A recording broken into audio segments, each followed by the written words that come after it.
Welcome back. This is the Dream Girl Hub. We're talking about dating toxic men and how you can decenter them.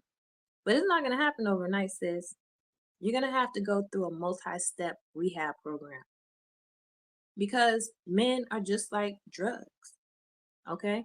You get addicted to them, they're hard to shake. And if you grew up in a heterosexual household, then you know that you've had your whole desire, your whole life set on being a wife, being a mother, even a baby mother, you know? So we're going to come together and recognize that, yes, we do have a problem. And how we're going to solve this problem is not going to happen overnight. It's a program, it's a multi step program where you recenter yourself, focus on God's purpose for you and not your man's purpose for you, which is to be a doormat, which is to be the receiver of all his toxic energy.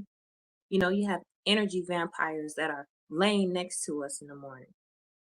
The people closest to us are the most toxic to us. And so I came up with a grading score for modern men. Let's keep score. How do you rate the modern men that are in your life? We'll get all into that. First, I want to open up by saying that a lot of men are going to blame women for their oppression. And they're wrong. I'm going to tell you why you're wrong, men. Women are not your biggest oppressor. Other men are your biggest oppressor. Take a look in the mirror and he looks just like you. How can women be your oppressor? In a world where the 5'2" meets the 5'10", in a world where women weren't even allowed to get jobs, in a world where slavery existed. We're gonna get into all of this. First, yes, you have a problem with decentering toxic men because you feel like you need them. You need love, you want love, but recognize that the men that you're going after, they don't want love. They don't need love. They run away from love. Okay, they're not running to love. And we got to get that through our heads is that most men, with all these distractions and corn addictions, with side chicks and programming from the rap music videos and TVs, men are programmed to commoditize women. Okay, we're like currency to them. And women are just begging to be picked and validated by these random men because our biological clock has wired us to chase after men when men, in fact, chase after women. Decentering men is going to take some time, ladies. First thing you need to do is give yourself credit. Keep your goals in mind because after a while, you're going to have to start using your logic and not your emotions.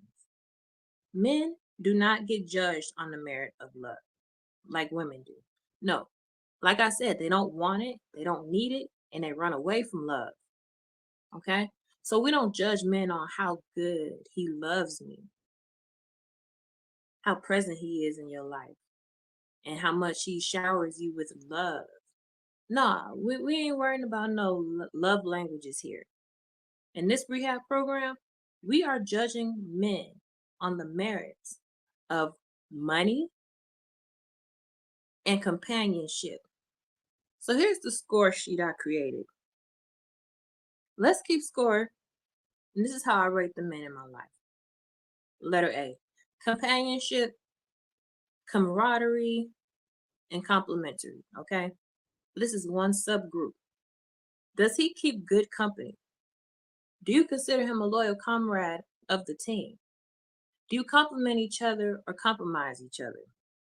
Morals, do you trigger each other's anger and rage, etc.? So in that sense, how well do you guys sync together and get along? Can you play on the same team without killing each other? This reminds me when Kobe and Dwight Howard ended up on the Lakers at the same time, and two egos, and boom, what do you have? One of the worst seasons on record. But let's not get off the topic here. Okay. We need to stop judging men on how they make us feel and start using logic here. Okay? Because when it comes to my toxic relationships, I'm starting to realize that what I am risking has no equivalent to what I am gaining. For example, I may see a guy once a week. We may only talk a few minutes on the phone a week. And in exchange for that, I'm risking my mental health. I'm risking my body count. I'm risking STDs. If we're not faithful with each other, what is he doing, on the other days of the week? And so when you realize, okay, I see this guy very minimal times out the week, and I'm already having emotion, we're grown ups, okay? So we're doing the do. That comes with risk of pregnancy, HIV, STDs. It doesn't matter if you do it once or twice a week. It doesn't matter if you do it every now and then. The fact that you even have it on the table is a risk. And so when you lay down and he lay down, you get up pregnant. He get up and he gone. And that's how it's going to remain. So you got to weigh out the risks here. Now, the thing about men is that you kind of have to chew them like bubblegum. In this rehab program, we kind of have to hit our heads a couple of times here, okay? So men are like bubblegum. You're chewing the bubblegum, sucking that flavor out. You're just chewing it hard, sucking that flavor. And finally, you spit it out because you learned to consume the best part of it without consuming the calories. And that's what modern men have to do with decentering toxic men.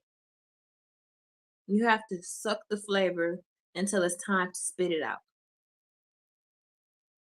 Okay? This is the Titanic going down. It's either sink or swim at this point. Either you're going to jump or you're going to go down with it. Okay? So this is what we got to do here when it comes to decentering these toxic men. Is that we weigh out the good part. Okay, he might give me some money. He might co-sign this. He might let me borrow his car. He might give me a job. Okay, what's the side effects? Okay, well, he leveling me up. He helping me stay on point. Okay, what are the other side effects? Well, he cusses, he talks down on me. He makes me feel like a $2 whore when I need something. I have to do, sex acts in order to get 20 bucks for gas. And when you're weighing out the pros and the cons here in this rehab program, you get to really use your logic and say, hey, I'm spending more than I am earning. This is now costing me more than it is earning me. Just like a job. If you sit here and you spend $20 an hour, but you only making $10 an hour, you gotta do that math. And so the same with men is that if the benefit is good, then you stay with him for as long as the benefit is good. I'm not saying get rid of all men, find a reason to hate all men, extract every one of them out of your life. I'm saying ask the question, do you cost more? Is it cheaper to keep her or do you cost more? The men have a cost assessment when it comes to women right off the bat. It ain't got nothing to do with love. Okay, so stop assessing love languages. That don't exist in modern relationships. Okay? Cornhub exists. Okay? I'm not trying to be shallow. The last thing I want is to be shallow for people to think that it's all about money. Men are telling you it's all about money. He don't want it to be about love. That's why they show their money in music videos and they show off their buying power and all that. Because that's how they get their affection. They pay for it in the streets. You heard Cardi B talk about her husband is paying women for date nights. You go through your phone, you see he's sending women money. He's sending you money. That's their currency. You are basically a form of currency too to them. So, you know, you ain't gonna fall in love that easily. If you spending your money on women, it's wham bam, thank you, ma'am.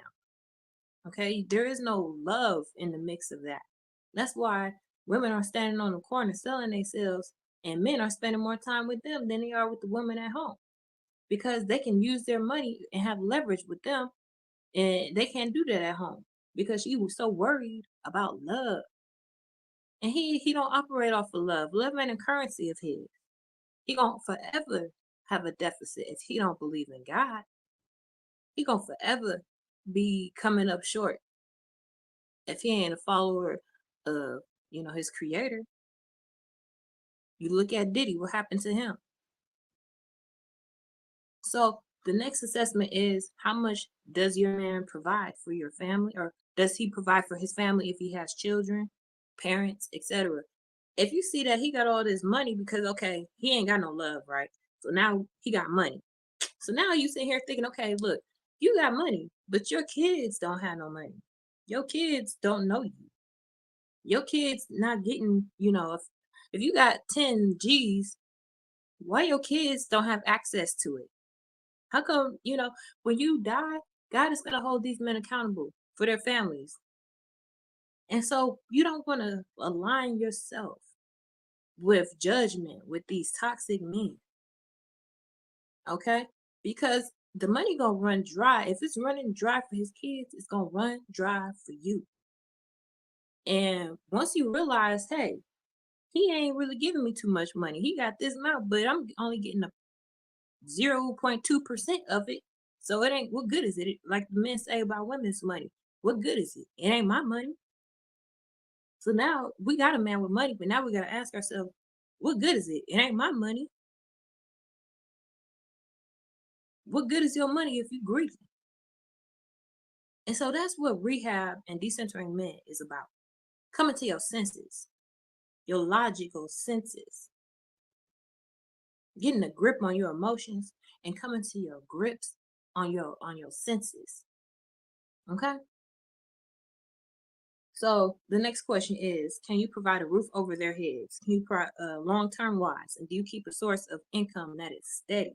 Because yeah, you might have a roof over your head, his head, but what good is that if his kids can't come over? What good is it if he don't never invite his children? They don't have a room. Because if you entertain a boy and you enable him, you entertain these grown boys, like Tony Gaskins calls it. It's gonna bite you in the end. So in this rehab program, just like drugs, we got to get a grip before it gets a grip on us. And so I want to continue to assess my risk when it comes to dating these men. Think about how many days out the month you get of their time. It's probably in the deficit of what you really need and want. So you're not even getting that. You're giving them sex. Is it even all that? So the next question is, what will I gain in a sexual relationship by not receiving love, nor money, which is the tool to control me? Money is the tool men need to control people, including other men and women. So if you don't have these things, women will meet other competitive men. So don't sit here and say we are your oppressor. No, we are not your oppressor. The men out here are competitive and they stand in the way of you getting some cooter, okay? It ain't cause women don't feel sorry for you. You don't even provide any of the things the women need, to begin with. So you don't even have relationships with women to even start, let alone be oppressed by them. So you gotta look to other men who are showing women that there are other options. Okay? So you can't get mad at women because your flavor done went out faster. And that's just facts. That's facts. Men are like chewing bubblegum. Spit out the calories. And that's how we're gonna have to do it. We're gonna have to assess our risk every time. Now, if you come up and he got more benefits than he do got then he takes from you, then I would keep him on your team. I would stay on his team. But if you see that you're not getting it's like 70, 80% bad and 20% benefit, 90% trauma, baby mama, cheating, side chicks, late nights, weird, weird behavior with Pornhub. If it's 80% of that, 90% of negativity, and only 10% of I see you wham bam thank you ma'am on a Friday, every other Friday of the week, of the month, then I'm gonna be like, eh, to a man that might be a great hookup because when he has sex, there's no risk. But to a woman, you wake up, you won't be 9 months pregnant for a one night stand. That's why Decentering Toxic Men is a rehab program. Make sure you subscribe to the channel. We got more decentering these toxic relationships, not just men. How do we end up in relationships with these men? A lot of our upbringing, our parents have pushed us into toxic relationships, out of toxic households into toxic relationships, and we perpetuate this. And so this channel is not about bashing males. It's about assessing our psyche. What makes us attracted to Pookie and Ray Ray? That's what this channel does. It shows you a mirror, ladies, of how do we break down this attraction? How did it start to begin with? And there will be more of that. So make sure you're subscribed to the channel. Talk to you in the next one.